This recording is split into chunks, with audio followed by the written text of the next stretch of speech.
Good evening, Mayor Najarian, council members. My name is Mike Mohill. Chapter 4, final chapter, Councilman Dave Weaver legacy.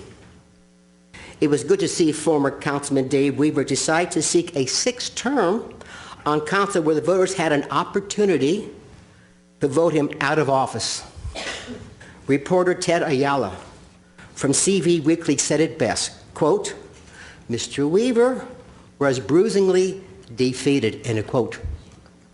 The arrogant bully councilman had to be shown the door by the taxpayers. In 1997, when Mr. Weaver was elected, we had over $660 million in reserves. At last week's budget session, our city manager, Ochoa, stated we were down to $59 million in reserves. In 1997, when Mr. Weaver was elected, Glendale Water and Power, GWP, had over $255 million. About 2 years later, city manager Ochoa stated in 2005 we had about $153 million in GWP, and today we have less than $20 million only in the water account side of GWP. Today, the electrical side of GWP has practically $0.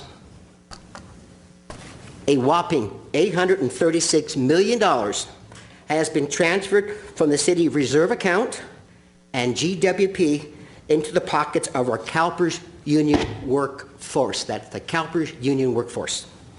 In 1997, when Mr. Weaver was elected, city employees' pension liability of the corrupt pension fund, CalPERS, was less than $100 million.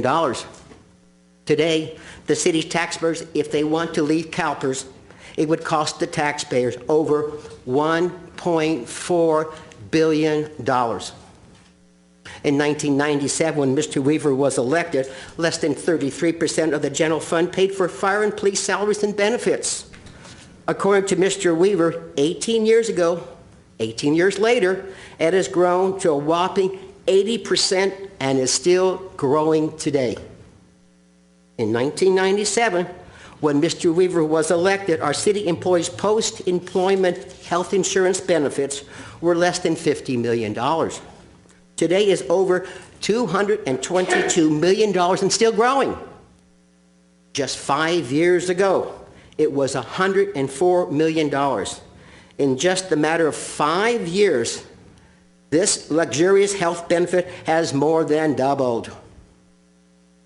The employee post-employment health insurance benefit is given to city union employees who retire at the ripe old age of 50 or 55 and terminate at age 65 when their Medicare kicks in. This is a government contract between the city and the unions, which the city can immediately terminate upon renewal and does not have to be renewed. We can no longer afford this luxury. Under Mr. Weaver's watch, and since Mayor Najarian's election in 2005 and Councilman Freeman's election in 2009, they have all approved and drastically increased our electric and our water rates beyond the cost of delivery in violation of the city's charter, Proposition 218 and Proposition 26. Mr. Weaver, Mr. Najarian, and Mrs. Freeman have all drastically increased fees and created new fees, such as the design review fee that has gone from $600 to a whopping $7,000 per application. With the humiliating defeat of Councilman Weaver, is it any wonder both Mayor Najarian and Councilman Freeman are seeking higher office?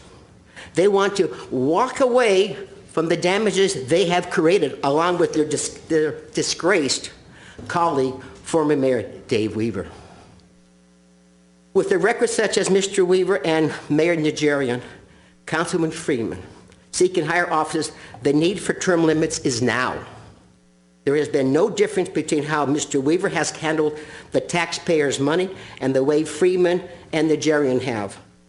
Since Councilman Najarian campaigned for term limits, it would be wonderful if he placed on the agenda term limits for the next general election, he would have the support of council members Devine and Sinyanyan. Thank you.